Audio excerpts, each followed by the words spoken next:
Half নিলাম, এই যে দিলাম দেখো। এটা হচ্ছে এক্স এর মান বসাবো এখানে, আর এখানে আমি কিসের মান পাবো, এফ অফ এক্স বা ওয়াই যেটা বলে সেটার মান পাবো। এফ অফ এক্স কে তো আমরা ওয়াই বলছি, তাই না? এবার একটা জিনিস খেয়াল করো, তুমি মানগুলো তো আসলে আমরা ক্যালকুলেটর দিয়ে বের করবো। দেখো তোমার ক্যালকুলেটরে কিন্তু লন একটা বাটন রয়েছে, এই যে লগের পাশের বাটনটাই কিন্তু লন। হ্যাঁ, লন মানেই হচ্ছে লগ বেস ই। আচ্ছা, ওকে। এবার যে জিনিসটা একটু খেয়াল করতে হবে, তোমাদের একটু মনে করে দেখো, তোমাদের কিন্তু পড়ানো হয়েছে লগের ক্ষেত্রে যে লগের উপরে যেটা থাকতেছে এই জিনিসটা কখনোই কি হবে না বলতো, ঋণাত্মক হবে না। এই জিনিসটা কখনোই কি হবে না, লগের উপরে আমরা এইভাবে পড়াইছি না, log A to the power B, এই বি এর উপরে শর্ত কি, এ এর উপরে শর্ত কি, এগুলো দিয়ে তো তোমাদের এমসিকিউ আসে। ঠিক আছে, এটা কিন্তু পড়াইছি ক্লাস 9-এ, আমার মনে আছে। হ্যাঁ, তো দেখো, বা এইটাও পড়াইছি, এগুলো এইটাও কিন্তু তোমাদের ছিল। ঠিক আছে, এক্স এর মান কি দেয়া থাকবে না, এক্স এর মান দেয়া থাকবে না, তুমি তোমার ইচ্ছা মতো বসাবা এক্স এর মান। ঠিক আছে, সো দেখো, তার মানে এই লগ, এই উপরে যেটা থাকছে এই জিনিসটা কিন্তু কখনো কি হয় না, ঋণাত্মক হয় না, আবার কখনো শূন্যও হয় না। তাহলে কি কি হয় না, ঋণাত্মক হয় না এবং শূন্য হয় না। শূন্যের কাছাকাছি মান হতে পারে, কিন্তু ঋণাত্মক হবে না, শূন্য হবে না, শূন্যের কাছাকাছি মান হতে পারে। আচ্ছা, শূন্যের চেয়ে বড় হইতে হবে, তাহলে অবশ্যই এই জিনিসটা এক্স সবসময় কি হবে, এই এক্স সবসময় কি হবে, গ্রেটার দেন 0 হবে। তার মানে বলো, এই ক্ষেত্রে আমি যখন এই এক্স এর মান নিব তখন আমি 0, আমি -1, -2 এগুলো নেয়ার কি কোনো দরকার আছে? নাই, কারণ এই ফাংশনে যেখানে এক্স আছে সেখানে কখনো আমার ঋণাত্মক মানই আসবে না, কখনো আমার শূন্য বসাইতেই পারবো না। তাহলে আমি কেন সেগুলোর জন্য মান নির্ণয় করে দেখতে যাব? তুমি বসায় দেখতে পারো, দেখো লন 0 দাও, লন 0 দাও, দেখো ম্যাথ ইরর চলে আসবে ক্যালকুলেটরের মধ্যে, তার মানে তোমাকে এটা ক্যালকুলেট করে দিতেই পারবে না। তার মানে তুমি এই মানগুলো বের করতে পারছো না, এবং কারণ এটা আমরা লগের উপরে এই মানটা বের করা যাচ্ছে না। কেন যাচ্ছে না এর বিস্তারিত আমি আমার লগের ক্লাসে বলছি, এটা লগ কি মিন করে, তো আমি এটা ওই দিকে আর যাইতে চাইতেছি না। ঠিক আছে, ওকে। তাহলে আমি কি করব, 0 এর চেয়ে বড় মানগুলো নিব। হ্যাঁ, ধরো 0 এর চেয়ে বড় আমি কি মান নিতে পারি, 0 এর চেয়ে বড় আমি নিতে পারি ধরো 1 নিতে পারি। হ্যাঁ, 1 নিতে পারি, 2 নিতে পারি, বা আরেকটু একটা কাজ করি, দেখো হ্যাঁ, এইখানে 1 নেই, হ্যাঁ 1 নিতে পারি, 2 নিতে পারি, 3 নিতে পারি। এইখানে তো 0 এর দিকে যাচ্ছে না, আমি একটু পয়েন্টের দিকে যাওয়ার চেষ্টা করি তাহলে। হ্যাঁ, আমি একটু পয়েন্টের দিকে যাওয়ার চেষ্টা করি, যেমন 0.5 নিতে পারি। হ্যাঁ, তাহলে 0.25 নিতে পারি। হ্যাঁ, 0.25 নিতে পারি। 25 আমি শূন্যের কাছাকাছি গিয়ে দেখি 0.125 নিতে পারি। হ্যাঁ, মানে আমি শূন্যের একদম কাছাকাছি গেলাম, শূন্য পর্যন্ত গেলাম না, 1 গেলাম। তুমি চাইলে এখানে 1.5 এভাবেও আগাইতে পারতা, তারপরে 2 এভাবেও আগাইতে পারতা, কোনো সমস্যা নাই। ঠিক আছে, আগাও, ধরো ওইভাবেই আগাচ্ছি। হ্যাঁ, এগুলো এগুলো তোমরা যদি মনে করো যে 2 নিব না ভাইয়া, আপনি ওইখানে পয়েন্ট নিচ্ছেন, এখানেও পয়েন্ট নেন, ঠিক আছে, নাও, সমস্যা নেই। 0.5, 1 আমি এখানে নিচ্ছি, ধরো 1.5, ধরো এখানে 2 নিচ্ছি। হ্যাঁ, র‍্যান্ডম কিছু আমি ভ্যালু নিলাম। আচ্ছা, এইগুলোর জন্য আমি আসলে মানটা কি পাবো এটা একটু বের করার চেষ্টা করি। তাহলে তুমি তোমার ক্যালকুলেটরে চাপ দিবা এই যে লন, লনে প্রথমে আমরা কত দেখতে পাচ্ছি, 0.125। তাহলে দাও 0.125 ইকুয়াল দাও, ইকুয়াল দিলে কি পাচ্ছ, ইকুয়াল দিলে পাচ্ছ -2.07। ঠিক আছে, -2.07 বা 2.08 বলা যায় এটাকে। ঠিক আছে, লগের মান তো তুমি এই লিখতে পারো, -2.08 বা 2 বলতে পারো। হ্যাঁ, এরপর আমি দিতে যাচ্ছি লন 0.25। তাহলে 0.25 এ কি পাচ্ছি, 0.25 এ পাচ্ছি 1.38। হ্যাঁ, মাইনাস 1.38। আচ্ছা, তাহলে 0.5 এ কি পাচ্ছি, ক্যালকুলেটর দিয়ে বের করছি। হ্যাঁ, পাচ্ছি -0.69, 0.69। 1 এর জন্য কি পাচ্ছি, 0 পাচ্ছি। আচ্ছা, 1.5 এর জন্য কি পাচ্ছি, 1.5 এর জন্য 0.405 পাচ্ছি। আচ্ছা, আচ্ছা 2 এর জন্য কি পাচ্ছি, 2 এর জন্য 0.69 পাচ্ছি, 69 পাচ্ছি। এরকম আরো কিছু মান তুমি চাইলে বের করে ফেলতে পারো। ঠিক আছে, আরো কিছু মান চাইলে তুমি বের করে ফেলতে পারো। আচ্ছা, এখন আসো আমি ছক কাগজটাকে কিভাবে আসলে ভাঙবো, ছক কাগজটা কিভাবে ভাঙবো। প্রথমেই দেখতে পাচ্ছ এক্স এর মান সব পজিটিভ, তাহলে আমার এক্স এর সব ধনাত্মক মান লাগবে, ঋণাত্মক মানের তেমন কোনো প্রয়োজনই নাই। তাহলে আমি এই গ্রাফ পেপারটাকে একদম আমি এই পাশ থেকে আঁকতে পারি। হ্যাঁ, যে ঋণাত্মক মানের যেহেতু প্রয়োজন নাই। এবার দেখতে পাচ্ছি 0 উপরেও মান আছে 69 পর্যন্ত, আর নিচে আছে হচ্ছে আমার 2 পর্যন্ত। তাহলে 0.69 অল্প, ধনাত্মক দিকে আছে অল্প মান, ঋণাত্মক দিকে আছে অনেক বেশি মান। তাহলে আমি ধনাত্মক দিকে একটু উপরে নেই, ঋণাত্মক দিকে আমি একটু নিচেই নেই। ঠিক আছে? ধনাত্মক দিকে আমি একটু উপরের সাইডে নিলাম, মানে ধনাত্মক দিকে আমার খুব বেশি জায়গার প্রয়োজন নাই, ঋণাত্মক দিকে আমার একটু জায়গার প্রয়োজন আছে।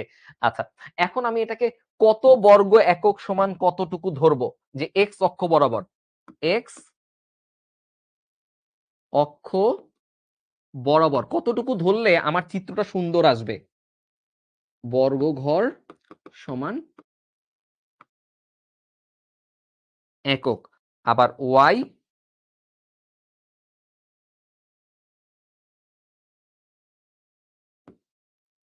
অক্ষ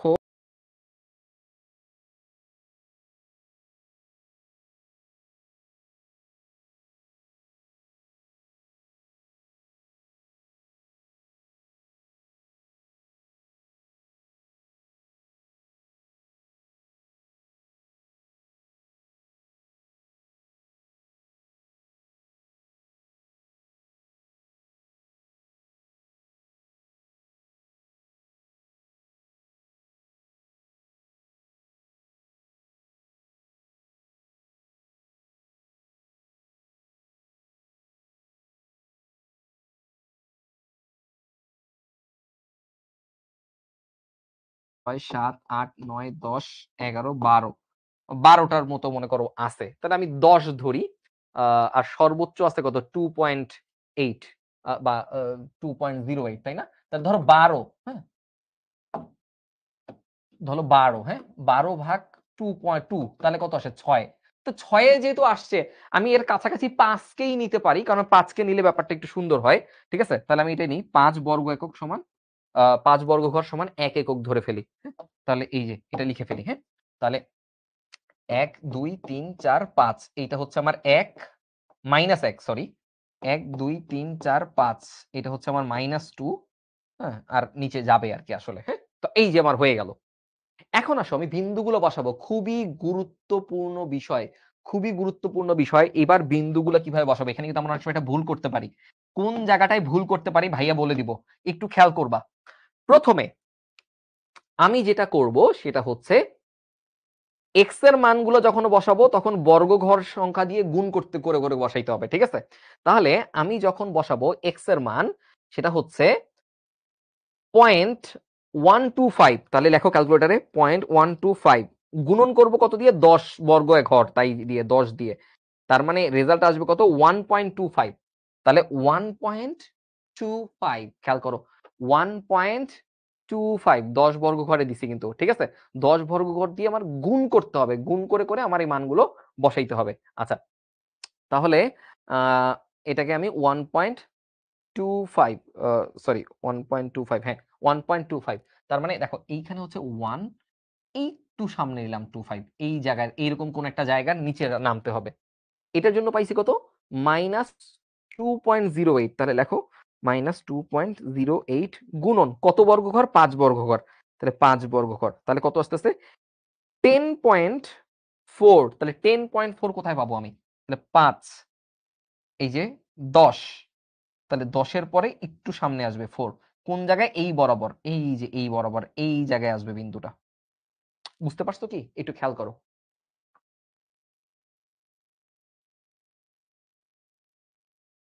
বলছে বর্গ কেমনে আনবো, বলছে ক্যালকুলেটরে লন এক্স পাই না। লন এক্স পাবা না, লন পাবা। দেখো লগের পাশেই এলএন লেখা আছে, ওইটাই লন।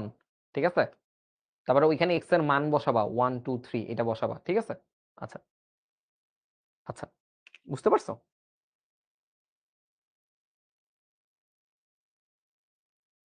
ওকে, ওকে। যদি সহজভাবে বুঝতে চাও, তুমি চিন্তা করো তোমার আছে 1 আছে এইখানে, তাহলে 0.15 কোথায় আছে? এইখানে আছে।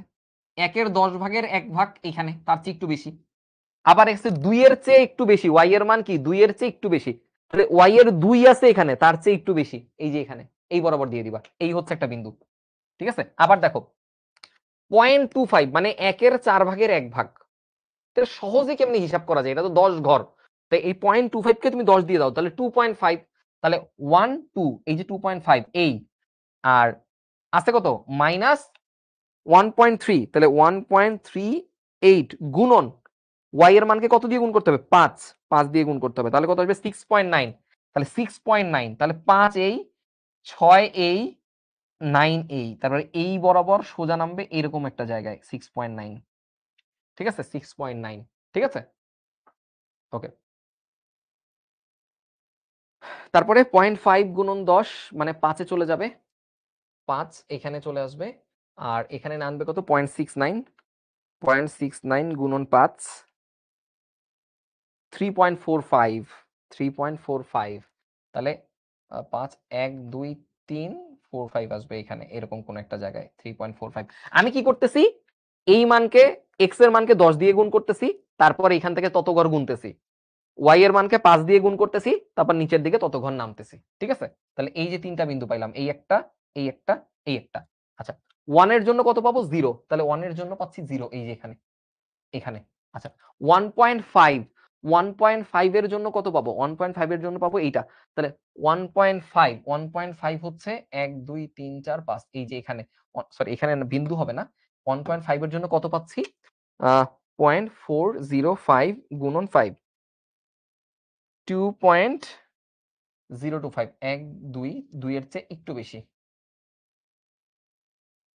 ঠিক আছে? 2 এর চেয়ে একটু বেশি। তারপরে 2 এর জন্য কত পাবো? 2 এর জন্য পাবো 0.69 গুণন 5, 3.45। তাহলে 3.45,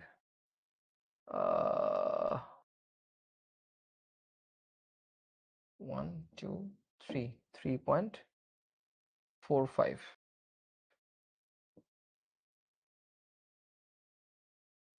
এরকম জায়গায় পাচ্ছি। হ্যাঁ, 3.45 এরকম জায়গায় পাচ্ছি। ওকে। তো এটা কি আমার কোনো জায়গায় একটু ভুল হয়েছে? একটু দাঁড়াও। ও এই মান ধন, এই আমি ঋণাত্মক দিকে চলে আসছি। হ্যাঁ শিট, আমি তো বলি কি করতেছি আমি। এটা হচ্ছে 3.45 উপর দিকে, 1 2 3 4 3, এইখানে আসবে একটা, আর হচ্ছে কত 2 পয়েন্ট কত আসছিল? হ্যাঁ, 2 পয়েন্ট এই যে এটার জন্য 1 2 2.45 এখানে আসছে একটা 2.025। ও আচ্ছা, এখানে এখানে আসছে একটা। এটা হচ্ছে ধনাত্মক দিকের মান। হ্যাঁ, ওকে। তো এখন কি করব? আমরা এই যে ফ্রি হ্যান্ডে যুক্ত করে দিব। এই যে ফ্রি হ্যান্ডে যুক্ত করে দিচ্ছি। সরি, এই যে এটা হচ্ছে তোমার লন এক্স এর গ্রাফ। এরকম যাবে লন এক্স এর গ্রাফ। ঠিক আছে? এই জায়গাটা একটু সুন্দর হবে, আমার একটু বাঁকা হয়ে গেছে। তো এই একই নিয়মে তুমি এই গ্রাফগুলো করতে পারবা। ঠিক আছে? তো একটু খেয়াল করলে দেখো পুরো গ্রাফ জুড়ে তুমি চিত্র রাখতে পারবা। সহজ সিস্টেম আবার বলি কি করবা। তুমি দেখবা এখানে মানগুলা কোথায় আছে, সেই অনুযায়ী এক্স অক্ষ আর ওয়াই অক্ষে বসাবা। তারপরে ধনাত্মক দিকে দেখবা যে বা ঋণাত্মক দিকে কতটা ঘর আছে, ঘর সংখ্যাকে তুমি সর্বোচ্চ মানটা দিয়ে ভাগ করবা। তো সেটার কাছাকাছি একটা রেশিও নিয়ে তুমি মানগুলোকে বসাবা। দ্যাটস ইট, আর কিচ্ছু না। ঠিক আছে? তো সেগুলো পারবো, 9 এর অঙ্কগুলো করান, 9 এর অঙ্কগুলো করান। আচ্ছা ঠিক আছে। ওকে। বলছে গুণ করতে হবে কেন? আগে তো আচ্ছা গুণ করতে হবে না, কোনো সমস্যা নাই। তুমি এইটা যদি 1 হয় তাহলে 0.125 কোথায় হবে সেই অনুযায়ী এটাকে বসায় দিও, তাহলেই হবে। গুণ করার কোনো দরকার নাই, গুণের কনসেপ্টে যাওয়ারই দরকার নেই, বাদ দাও। আচ্ছা, ওকে, চলো আমরা নেক্সট আগাই।